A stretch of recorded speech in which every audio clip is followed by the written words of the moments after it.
Hello, Matt Molina. I'm a volunteer of Junior Achievement. Welcome, students.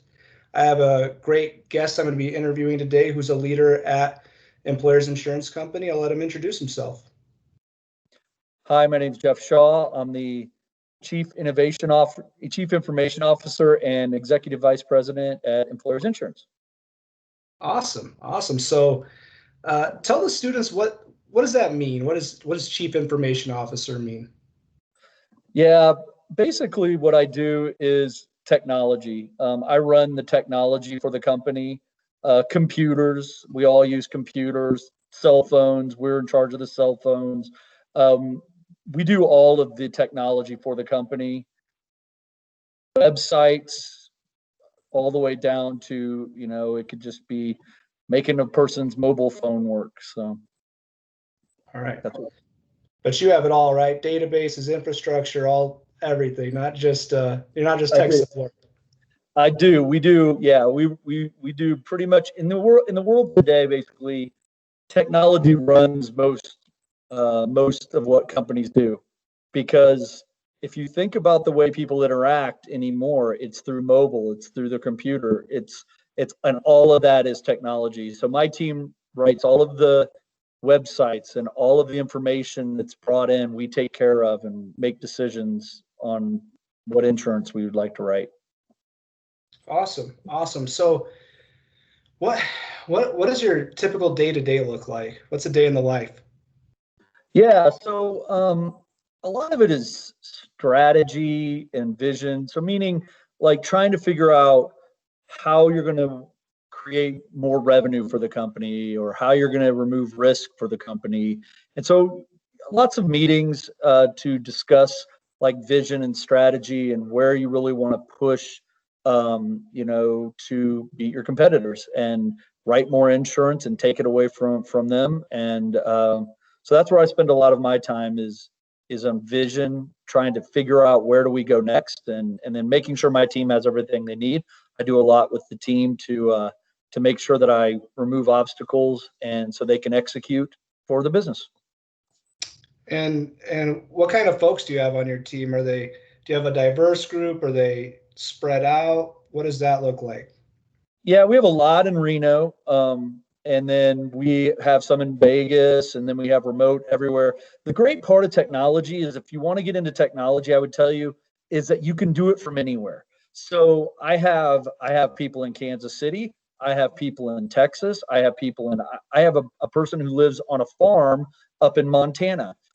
You can really do technology from anywhere. And so it's a really great job to have because of that ability to work from home. Awesome.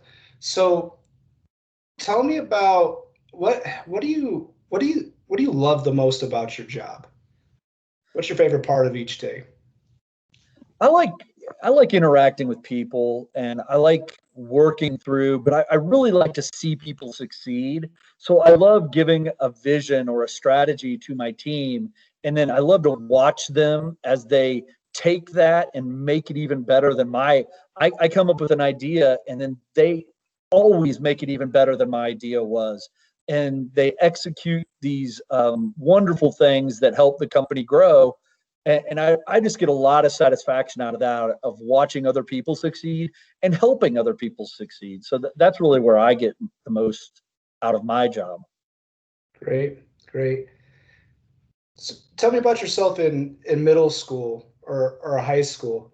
What did you want to be when you grow up?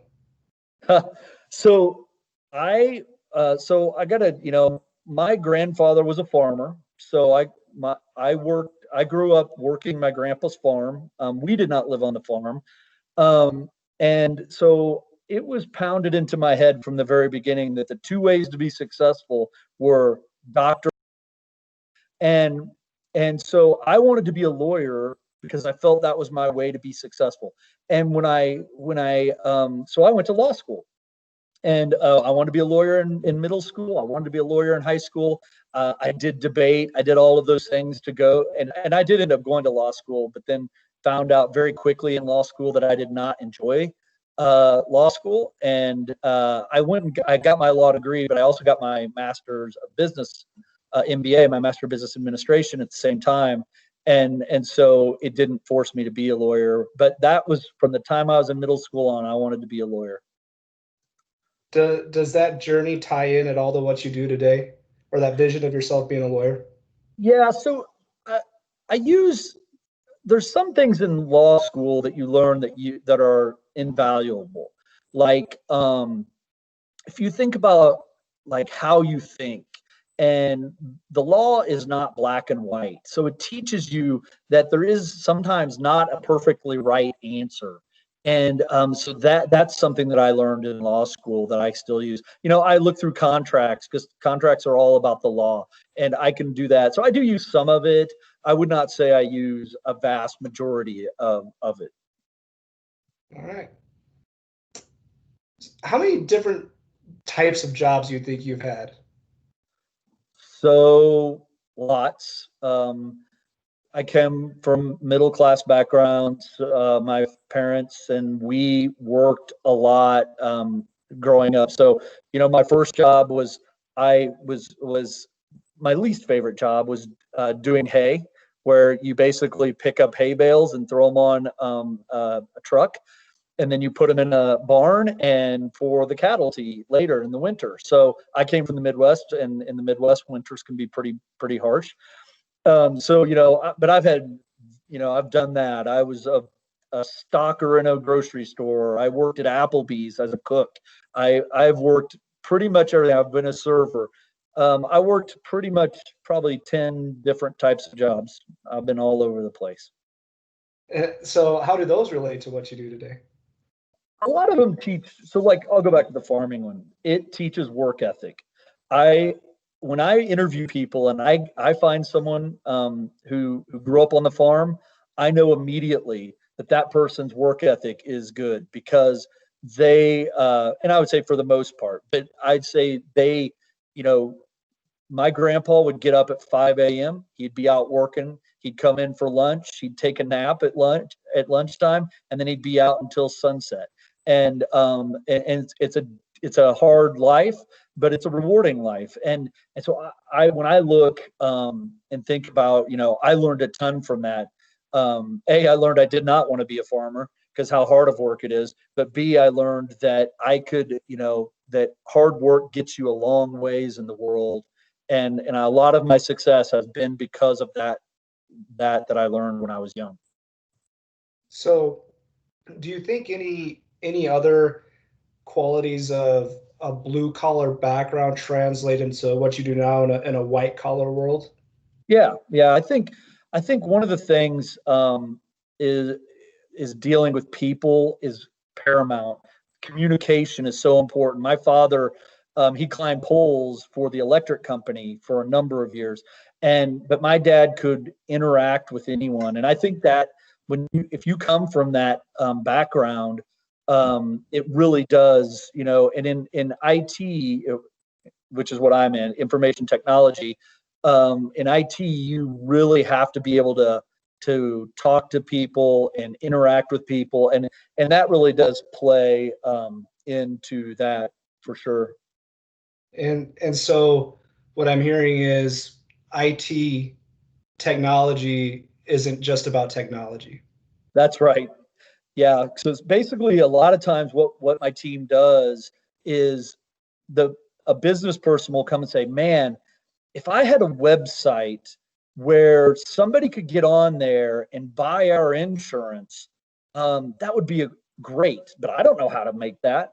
That's exactly what my team does. But the communication, now we have to understand, how do we build that website, and what do they want it to look like, and how do they want to interact with the person on the other side, and all of those things. It's all about communication. And then, the team goes back and we write a website. And at the end of the day, it'll help sales or help underwriting or whoever needs that help. So.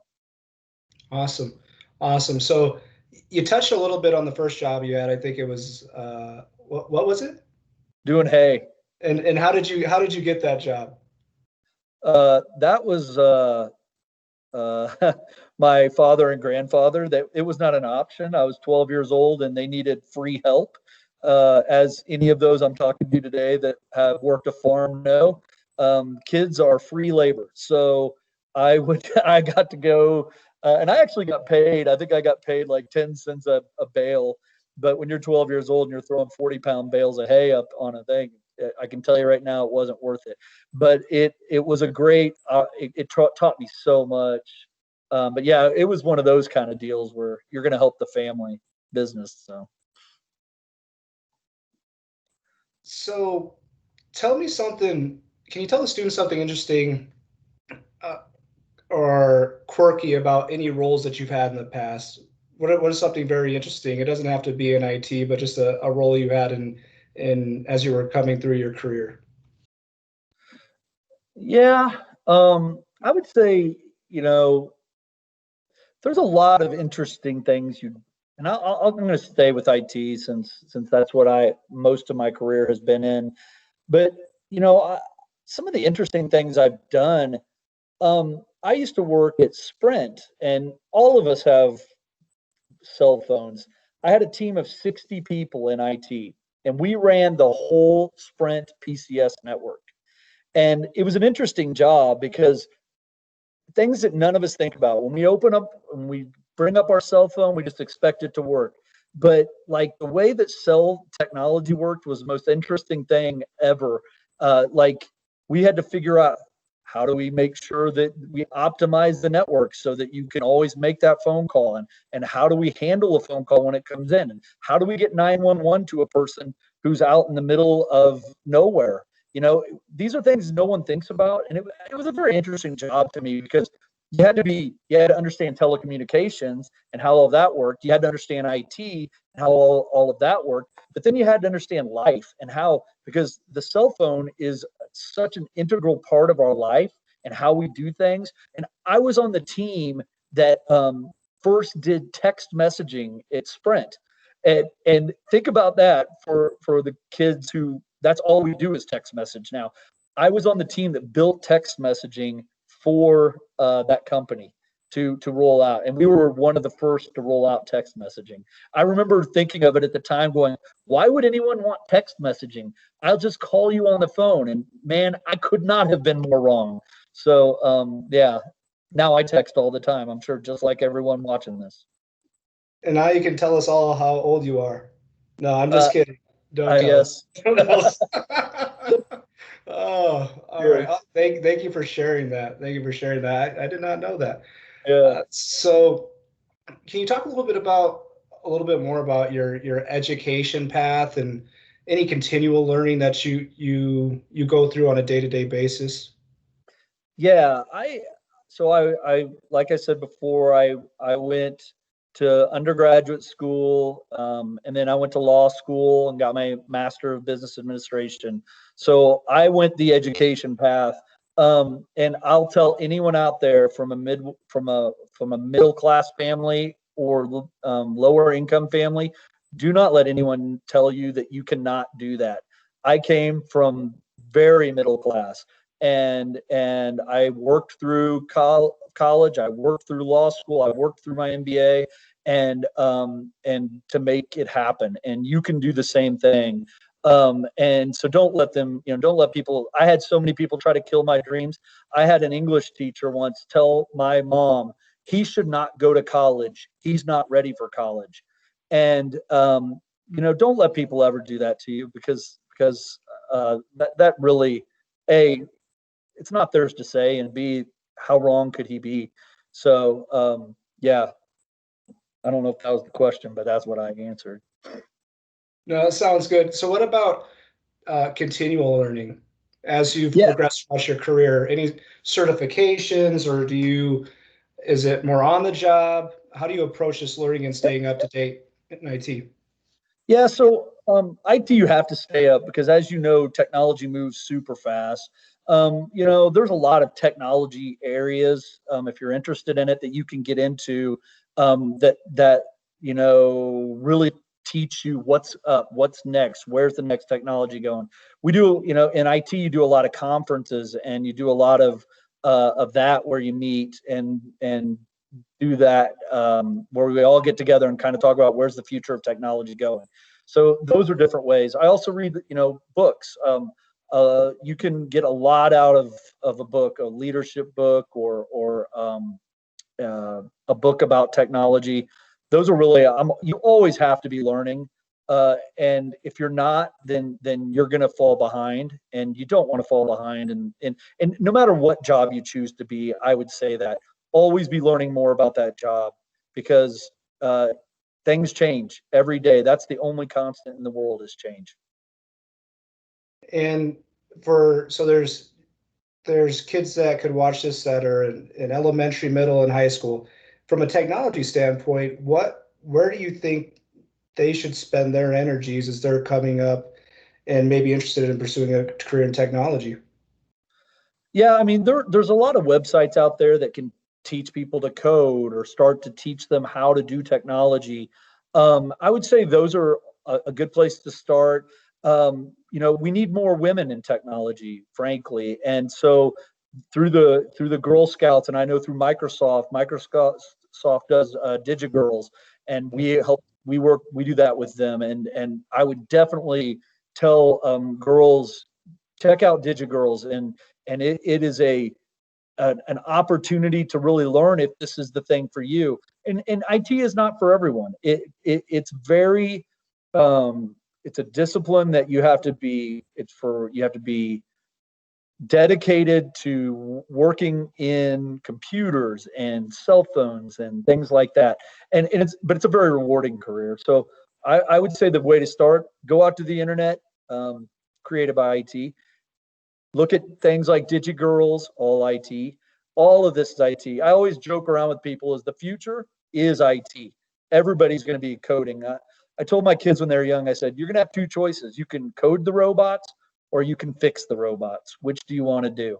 And so I do really believe someday IT is really the big changer in society. So Great. If you could give your younger self advice or choose your career path over, would you do it? oh, that's interesting. I don't look backwards very much, because I always look forward. But yeah, I think if I was younger, when I was first was when I was coming up and I was in grade school, middle school, IT was, as a discipline, was just starting. And had I been smarter, I would have gotten into it much earlier. Hey, once Jeff, you're hanging No. up. You're hanging up. 1 second. Oh no. Okay, now you're back. Now you're back. All right. All So right. start that last part. Let's start that last part over. You were at All right. Well, IT when I was coming up. IT was just starting, so I would have started. and I wish I would have done more with IT back then, learning the code, learning how systems work, tearing apart systems and understanding how they are. It's really an engineering discipline, and so it's like electrical engineering. We get a lot of people who do electrical engineering in IT. We get a lot of it's because it's software engineering. I really wish I had done a lot more when I was younger, because there was so much opportunity back then for IT, and there still is. We joke around about how they've added 250,000 IT jobs during COVID, while there's millions of people out of work. Yeah, so there are so many IT jobs out there that are just waiting for middle school and high schoolers to take on. Great. What as we're wrapping up here in a few minutes, what would you leave the kids that are watching this with? What advice would you give them? Yeah, the first is don't ever let anyone tell you can't do something. But I'd say the other thing is, and you hear this from your parents all the time, but you got to work hard in school. And no matter what job you're going to get, you got to work hard in school. And I know you sit in school and you're like, oh my gosh, but I'm telling you right now, that is your recipe for your future. And work hard, do everything you can to do well in school, and those are the things that got me where I am, honestly. I have a hard work ethic from the farmer background. I went to extra school and worked my way through extra schooling, and it all paid off in the end. So those are the things I would tell you is, if you work hard in school, there will be a lot of positives for you in your future. Thank you. Thank you for that. So to wrap up, are there any other resources or different additional information you think the students that you could share with the students if they're interested in becoming a CIO or pursuing technology? Yeah, I mean, the internet's full of ways to get into information technology and the career path for that. I would say, definitely utilize that, and go to your tech teacher in school, and they can tell you all about how to get into technology. Every school has that resource, that person now in their school. Most schools do, and I would definitely utilize them. Go talk to them about it. I remember way back when, that was how I first learned about computers, is through the one teacher who had a computer and showed us all of it and how it worked and everything. So go find that person in school, and I think they can really drive you to a very lucrative career in the future.